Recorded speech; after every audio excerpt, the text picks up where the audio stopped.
Hola, muchas gracias por dar clic al 14º video de este canal. La concepción del arte, es decir, la idea de lo que se entiende y considera como arte o no, ha evolucionado mucho a lo largo del tiempo. El punto de partida más remoto a partir del cual comienza esta evolución se remonta a la antigua Grecia, ya que el origen etimológico del vocablo arte proviene de la palabra en griego tekné, que significa precisamente arte, técnica, tecnología o ciencia, el cual se aplicaba para referirse a todas las producciones o fabricaciones materiales o inmateriales realizadas por el ser humano que tuvieran la cualidad de ser útiles para la sociedad. Ya fuesen artículos de uso que abarcaban a todos los bienes artificiales y servicios en su conjunto, cuya existencia depende de los bienes de la naturaleza, o producciones intelectuales que se conformaban por las tecnologías, técnicas, saberes, ciencias y las ramas del conocimiento de las mismas, que permitiesen la fabricación o producción de dichos bienes artificiales y servicios a los que llamaban arte,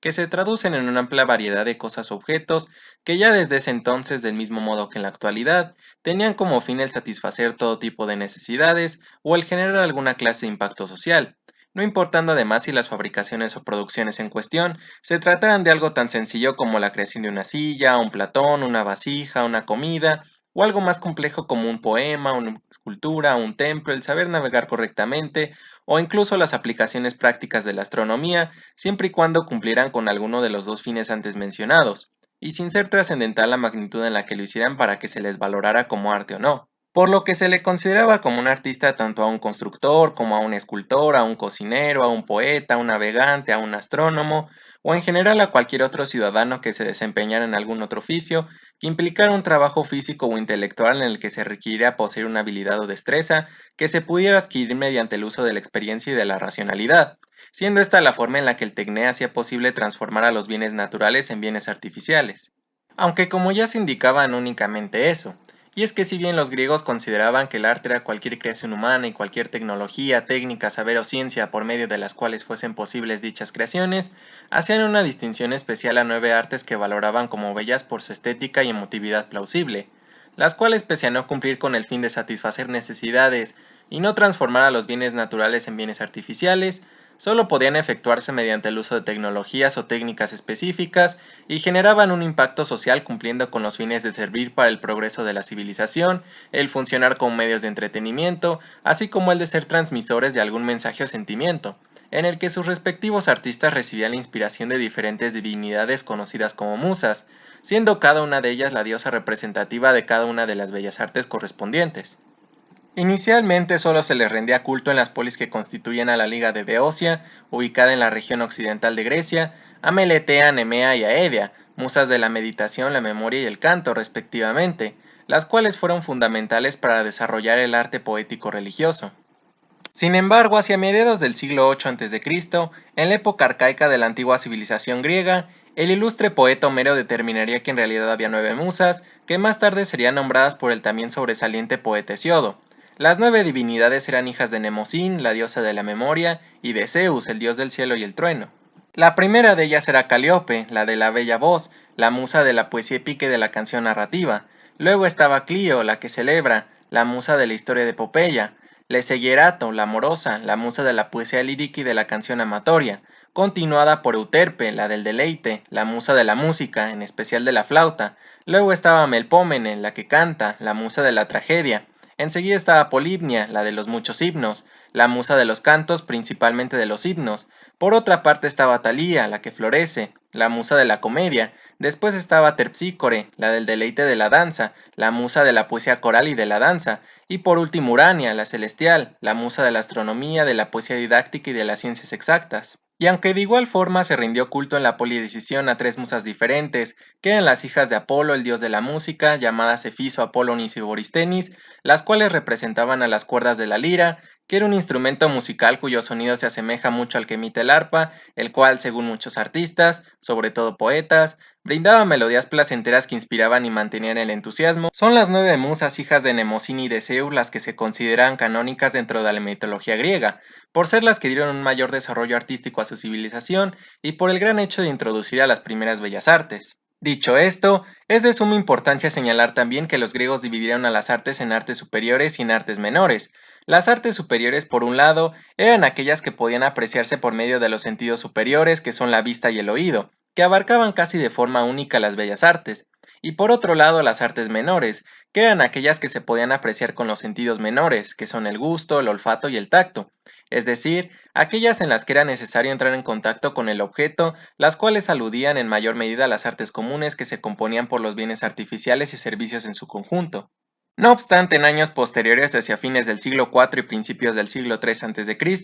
cuando la antigua civilización romana consolidó la conquista del mundo griego y adoptó gran parte de sus conocimientos e ideologías en diferentes campos, tomaron como referencia dentro de estas a la concepción del arte que los griegos tenían para formar su propio significado, que al mantener algunas diferencias con la concepción primigenia, dio lugar así a una nueva comprensión sobre el arte, que se ve reflejada en el equivalente del término en griego tecné, que era el vocablo en latín artis o ars, que significa exactamente arte, profesión o habilidad, que designaba como arte a cualquier habilidad adquirida o en su defecto a todas aquellas habilidades que pudieran aprenderse o adquirirse mediante el uso de la experiencia y de la racionalidad, a través de las cuales fuese posible la materialización de un objeto, la creación de aplicaciones prácticas, que iban desde por ejemplo una escultura, un sembrado sistemáticamente calculado, así como un canto loable por su adecuada entonación, hasta la ejecución de una bella danza.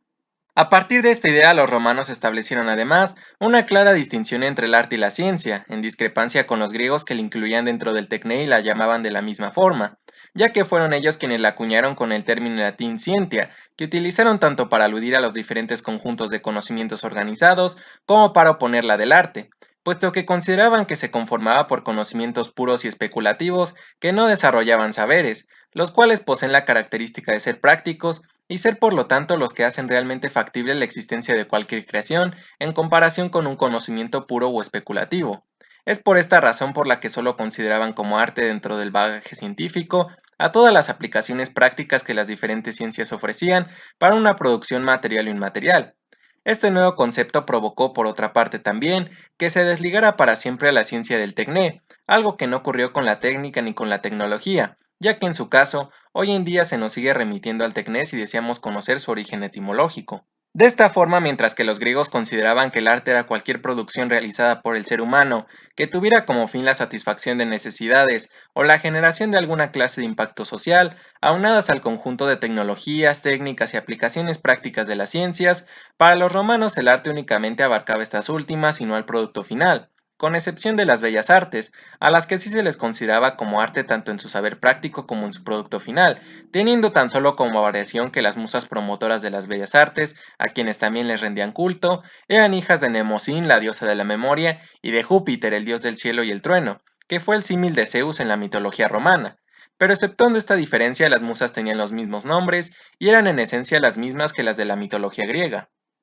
A pesar de ello, este culto a las nueve deidades, así como la concepción del arte que los romanos habían ideado en un principio, quedaron obsoletos tras el decreto del Edicto de Tesalónica por parte del emperador Teodosio I en el siglo IV después de Cristo, que convirtió al cristianismo en la religión oficial del antiguo Imperio Romano, cuya hegemonía y emprendimiento del adoctrinamiento cristiano, en aquel entonces al comprenderse por los territorios del oeste de Europa, el oeste de Asia y el norte de África, fue uno de los principales antecedentes que dio inicio a la Edad Media.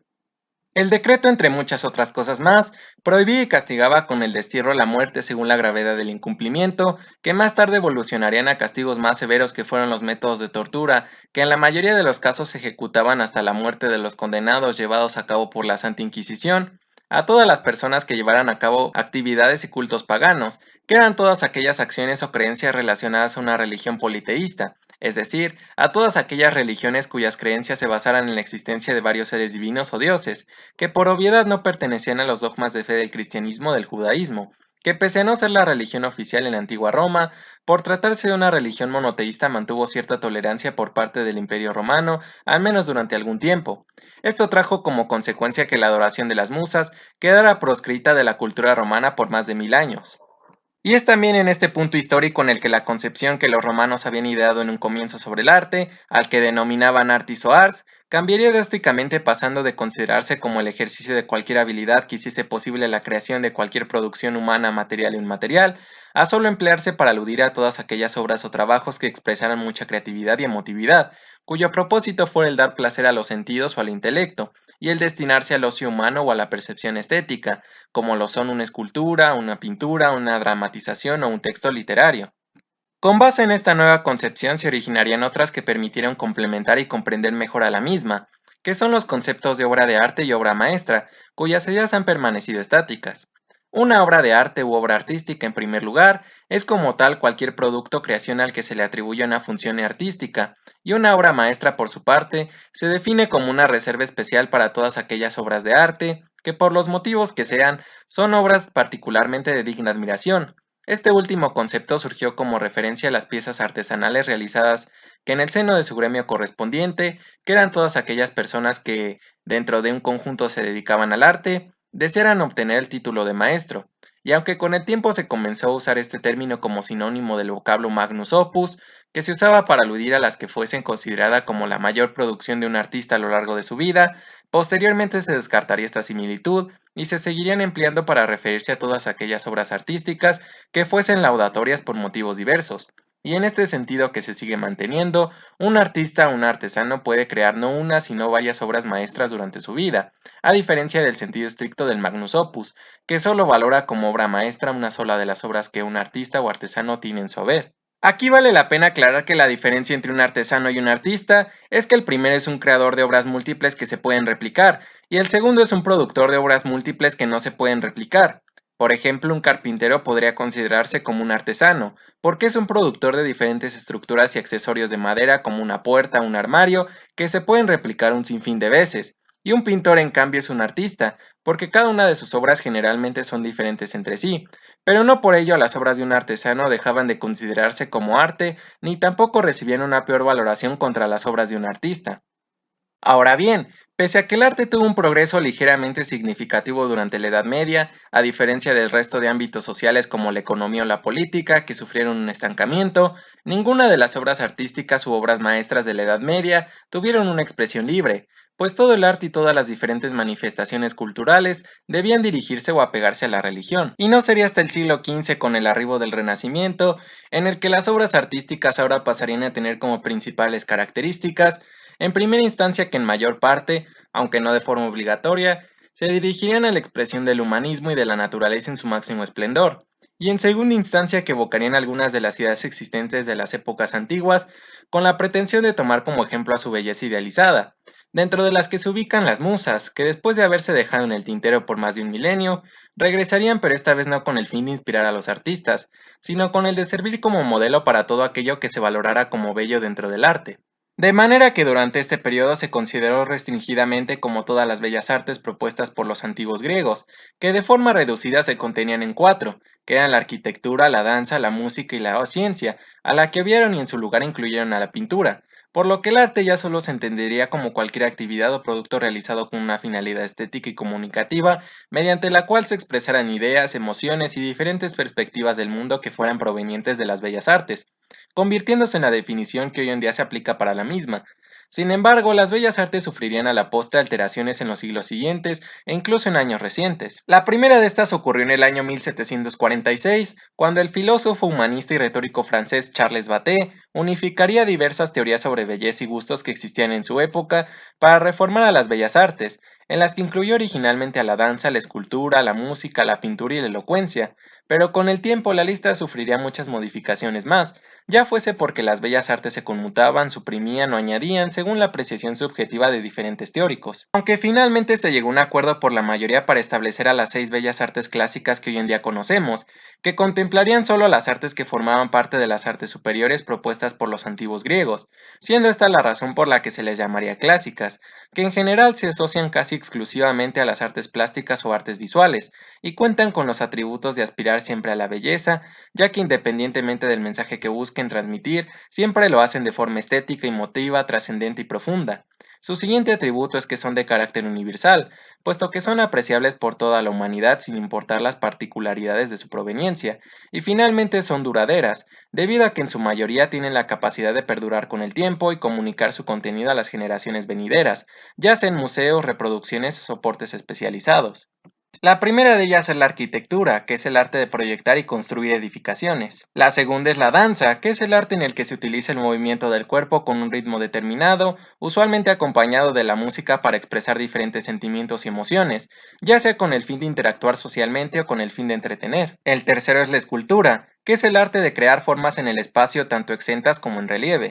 La cuarta es la música, que es el arte de combinar sonidos conforme a los principios de la melodía, la armonía, el ritmo, el timbre y la acústica. La quinta es la pintura, que es el arte de la representación gráfica utilizando pigmentos mezclados con otras sustancias aglutinantes, orgánicas o sintéticas. Y la sexta es la literatura, que es el arte que tiene por instrumento a la palabra escrita. Pero es importante señalar que a pesar de haber llegado a un consenso, a la lista se le han añadido las artes modernas. La primera de ellas fue el cine o la cinematografía, un arte nacido a fines del siglo XIX que sería nombrada como el séptimo arte por el teórico italiano del cine Ricciotto Canudo, en el año 1914, a través de su ensayo titulado Manifiesto de las Siete Artes, en la que expone que el cine es un arte visual y estético capaz de transmitir diferentes mensajes y sentimientos, al igual que el resto de las bellas artes, siendo un arte que consiste en la proyección de fotografías y dibujos creados a un ritmo determinado, que se presentan una tras otra para simular un movimiento, normalmente acompañado de sonido que tienen como fin la narración de una historia. La siguiente en añadirse fue la fotografía, creada a mediados del siglo XIX,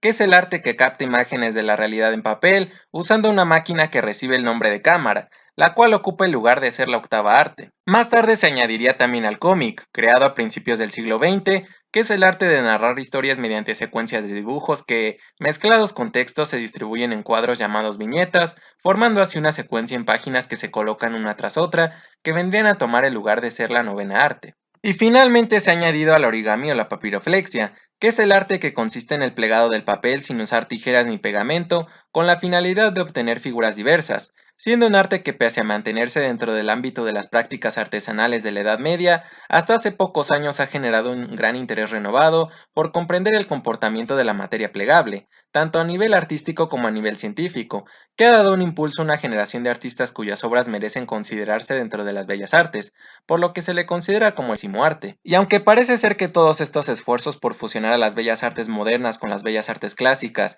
a fin de formar unas solas de ellas, ha sido en vano, puesto que de forma similar a como sucedió en la antigua Grecia, las bellas artes clásicas son las que hoy en día se siguen considerando por la mayoría como las únicas bellas artes. Esto podría cambiar conforme vayan surgiendo nuevas artes visuales o plásticas. Sin embargo, regresando a la concepción del arte, aún después de muchos siglos de controversia, en la época contemporánea se mantiene vivaz el debate sobre lo que el arte realmente significa y representa, razón por la cual han surgido una cantidad innumerable de nuevos conceptos sobre el mismo, dentro de los que se han formado concepciones más generales sobre este, que no obedecen a ningún sentido estricto sobre cuáles son los límites de lo que se considere y de lo que no se considera como tal, entre las que destacan a su vez las que sugieren que el arte es todo aquello que nos hace sentir y que además es subjetivo. Es evidente que estas ideas surgieron a raíz del concepto actual, que indica que el arte tiene entre uno de sus fines el de transmitir emociones, que al percibirse de forma diferente por cada persona, lo vuelve un objeto de valoraciones subjetivas, ya que por ejemplo una obra artística que puede ser capaz de emocionar a algunos,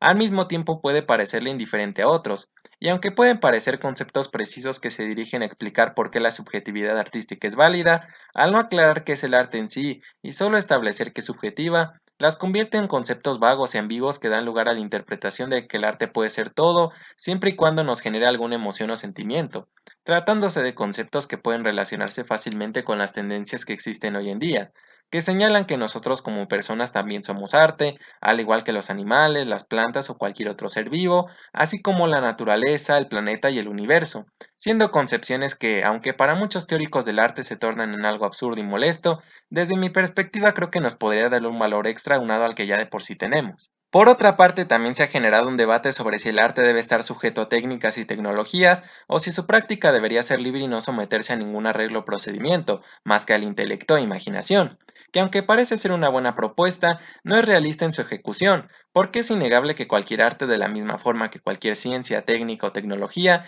está supedita al seguimiento de un conjunto de procedimientos, reglas, normas, acciones y protocolos que tienen como objetivo el obtener un resultado determinado y efectivo. Por ejemplo, un guitarrista que desee componer una melodía debe seguir ciertas normas y procedimientos para lograr el cometido, o por lo menos si las más básicas, incluso si no sabe tocar la guitarra y su intención es componer dicha melodía a partir de la intuición e improvisación, por lo que no sorprende que los antiguos griegos consideraran que tanto las técnicas como las tecnologías y las ciencias formaban parte del arte, y de hecho la Real Academia Española nos indica en una de las acepciones del arte que es la capacidad o habilidad para hacer algo, que es exactamente la misma concepción que los romanos habían ideado en un inicio, Quizá un debate sobre hasta qué punto sí y hasta qué punto no se deben seguir las técnicas para la creación de una obra artística sería más acorde, o incluso también uno sobre qué tanto el arte actual debería pegarse o no al arte tradicional. Estas reflexiones me llevan a pensar que sería conveniente que la concepción inicial del arte planteada por los antiguos griegos retornara, la cual sugería que el arte se dividía en dos vertientes. Por un lado, las artes menores, a las que personalmente preferiría llamar artes de profesión o de oficio, que corresponden con todas las producciones materiales dentro de las que se incluyen los bienes y servicios, así como todas las producciones inmateriales, que abarcan a todas las técnicas, tecnologías, saberes, ciencias y sus ramas del conocimiento. Y por otra parte a las artes superiores, que vendrían a ser todas las bellas artes, que corresponden primordialmente con las artes visuales y plásticas, o bien, según el criterio de cada quien, también valdría la pena que se pudieran dividir por una parte en artes naturales, que incluirían a la naturaleza, los seres vivos y el universo, y por otra parte en artes artificiales, que incluirían a todas las producciones tangibles e intangibles de los seres humanos, dentro de las que se ubicarían las artes de profesión o de oficio y las bellas artes, a las que se les podría añadir en ambos casos el calificativo de ser obras maestras, de modo que si una persona, por ejemplo, ya fuese una obra de arte por el simple hecho de ser humano, tuviera la capacidad de convertirse en una obra maestra de persona, porque día con día se dedicara a desarrollar sus virtudes o sus talentos, o si, por ejemplo, un agricultor imprimiera un gran fervor en su trabajo y obtuviera resultados excelentes, tanto su labor como su cosecha merecerían el título de ser una obra maestra. Y de la misma forma, todos y cada uno de nosotros también podríamos ser susceptibles de merecer esa designación, así como la facultad de sentirnos orgullosos de ser artistas o artesanos según nuestra ocupación, puesto que creamos obras artísticas a diario, que aportan más de lo que creemos al mundo, a las que si además les imprimiéramos nuestras mejores virtudes y talentos, de tal forma que tuvieran una calidad tan amplia como para que pudieran convertirse en obras maestras, gradualmente convertiríamos al mundo en sí mismo en una obra maestra, aún más de lo que ya es o de lo que subjetivamente valoramos que ya es. Espero que te haya gustado el video, nuevamente te agradezco mucho por hacer clic en él y me encantaría conocer tu opinión al respecto.